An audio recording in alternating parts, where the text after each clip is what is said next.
Гуляя в лесу, мужчина нашел необычного одинокого щенка. Мужчина пожалел бедняжку и забрал его к себе домой. Вскоре мужчина отнес найденное животное в ветеринарную клинику, но ветеринар, увидев щенка, раскрыл от удивления рот. Джон любил гулять по лесу недалеко от своего дома. Это было его любимое времяпрепровождение, особенно после долгих рабочих дней. Он часто брал с собой бинокль, чтобы наблюдать за птицами, и видеокамеру, чтобы запечатлеть красивые моменты природы. Иногда он оставался в лесу до самого заката, наслаждаясь тишиной и покоем, который дарила природа. Однажды, теплым весенним днем, Джон услышал странный звук, доносившийся из кустов. Звук был похож на смесь писка и чавканья, чего Джон никогда раньше не слышал в этих местах.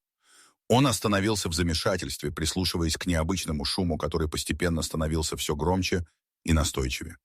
Он почувствовал, как его сердце учащенно забилось от любопытства и легкого беспокойства. Заинтригованный, он раздвинул ветки и увидел за ними маленькое беззащитное существо. На первый взгляд оно напоминало щенка, но что-то в его внешности казалось необычным. У животного была почти голая кожа розоватого оттенка и несоразмерно большая голова. Возможно, это была одна из пород голых собак, о которых Джону рассказывали его друзья. Все тело щенка выглядело так, будто ему не хватало сил даже на то, чтобы шевельнуться. Джон почувствовал, как его сердце сжалось от сострадания, когда он увидел, как дрожит это маленькое создание, словно умоляя о помощи. Он представил себе, как долго этот щенок может находиться здесь в одиночестве, изо всех сил пытаясь выжить. Щенок выглядел истощенным, его бока часто вздымались всем телом, как будто он находился в постоянном страхе. Джон понял, что не может оставить его здесь одного. Он снял свою куртку и аккуратно завернул в нее животное, стараясь не причинить ему боль. В этот момент он почувствовал глубокую связь со щенком, как будто теперь его обязанностью было позаботиться о нем. Когда Джон взял щенка на руки, он почувствовал, как быстро бьется его маленькое сердце. Кожа животного была теплой и немного шершавой на ощупь. От щенка исходил странный запах, не похожий на запах обычных домашних животных. По дороге домой Джон внимательно разглядывал свою находку. У животного были необычно большие глаза с длинными ресницами, которые придавали еще более загадочный вид. Его морда была вытянутой с маленьким приплюснутым носом на конце. Лапки казались непропорционально большими по сравнению с телом, а хвост был короткий и толстый. Джон задумался о том, что он никогда в жизни не видел подобных щенков, и откуда он мог взяться в этих краях. Мужчина попытался вспомнить, не слышал ли он когда-нибудь о таких щенках, но ничего не приходило в голову.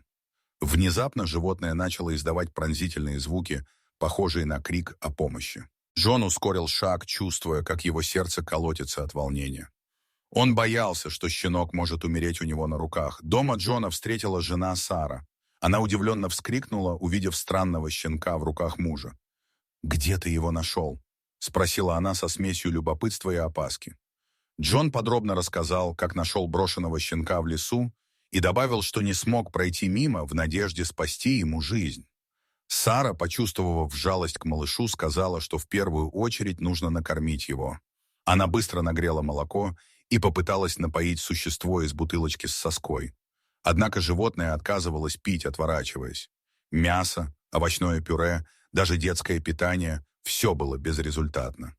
Супруги начали паниковать, когда заметили, что существо становится все слабее. Его дыхание стало прерывистым, а глаза начали закрываться. В отчаянии Сара предложила позвонить в ветеринарную клинику и узнать, что делать в такой ситуации. Джон, обеспокоенный состоянием маленького щенка, предложил срочно ехать в круглосуточную ветеринарную клинику в соседнем городе, несмотря на позднее время. По дороге в клинику животное начало дрожать и издавать слабые стоны, словно прощаясь с жизнью. Сара держала его на руках, пытаясь согреть своим теплом. Джон гнал машину на предельной скорости, молясь, чтобы они успели спасти страдающее животное.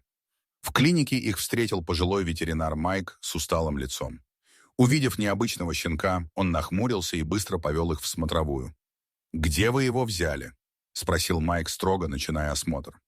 Пока ветеринар работал, Джон и Сара ждали в коридоре, держась за руки. Они слышали, как в смотровой что-то падало и звенело, а ветеринар громко отдавал команды медсестре.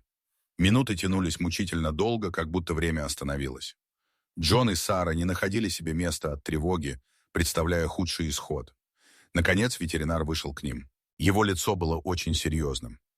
Мне удалось стабилизировать его состояние, но я никогда раньше не видел такого животного. Нам нужно провести дополнительные исследования, сказал Майк, вытирая с лба пот. Джон и Сара провели бессонную ночь в клинике, по очереди дежуря у клетки с их необычным подопечным. Они наблюдали за каждым движением щенка, которого назвали Бадди, с надеждой на то, что он сможет поправиться. К утру им показалось, что животное чувствует себя немного лучше. Щенок даже попытался встать на свои странные лапы, вызывая у супругов смешанное чувство облегчения и тревоги. Бадди еще сутки провел в клинике, после чего ветеринар сообщил супругам, что они могут забрать щенка домой. Майк дал супругам пакет питательного корма. Это было единственное, что соглашался есть их необычный питомец. Джон и Сара с радостью забрали Бадди домой, уверенные, что теперь все будет хорошо. Через 2 дня им позвонил ветеринар Майк, чтобы узнать о состоянии Бадди. Он также сообщил, что его коллеги-зоологи очень заинтересовались необычным существом. Ученые предположили, что это может быть детеныш редкого вида животных. Майк попросил разрешения приехать с группой зоологов, чтобы еще раз внимательно осмотреть находку. Джон и Сара согласились, надеясь наконец узнать, кого же они приютили. В это время их дом стал местом настоящего научного интереса. Телефонные звонки с трудом успевали отвечать на вопросы коллег-ветеринара. Несмотря на волнение, он и Сара радовались, чувствуя, что помогают в серьезной научной работе. Тем временем ветеринары и зоологи продолжали исследования. Профессор Роберт часто звонил Джону, чтобы обсудить свои догадки и предположения. Каждый новый звонок вселял правду о необычном подопечном. Они пытались не строить догадок, чтобы не разочароваться в случае ошибки.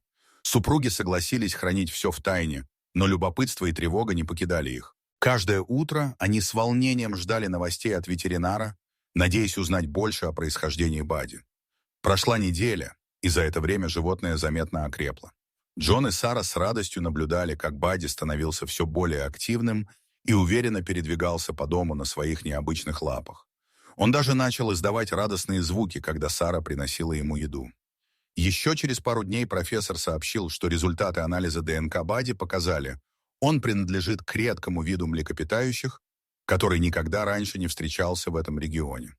Однажды вечером, когда Джон и Сара смотрели телевизор, в дверь позвонили. На пороге стояли 2 мужчин в форме. Они представились сотрудниками зоопарка и спросили, не находили ли супруги в последнее время необычное животное. Джон и Сара переглянулись.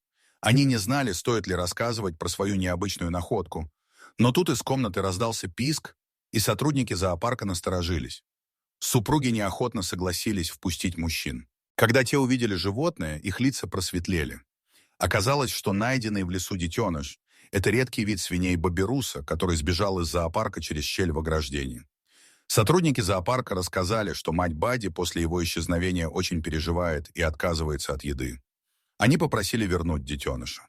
Джону и Саре было грустно расставаться с необычным питомцем, но они понимали, что так будет лучше для животного. На прощание супруги погладили его и даже прослезились. Сотрудники зоопарка поблагодарили их за заботу о детеныше и пригласили приходить навещать его в любое время.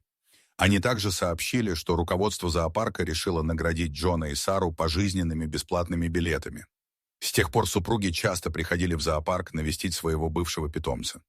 Они с радостью наблюдали, как он растет и играет со своей мамой Боберуссой. А дома у них осталась фотография необычного питомца и память о невероятном приключении, которое они пережили вместе. Эта история стала частью их жизни. Джон и Сара часто рассказывали о ней своим друзьям и близким, добавляя каждый раз новые детали и эмоции. Дорогие зрители, подписывайтесь на канал, ставьте лайки, пишите комментарии. До новых встреч!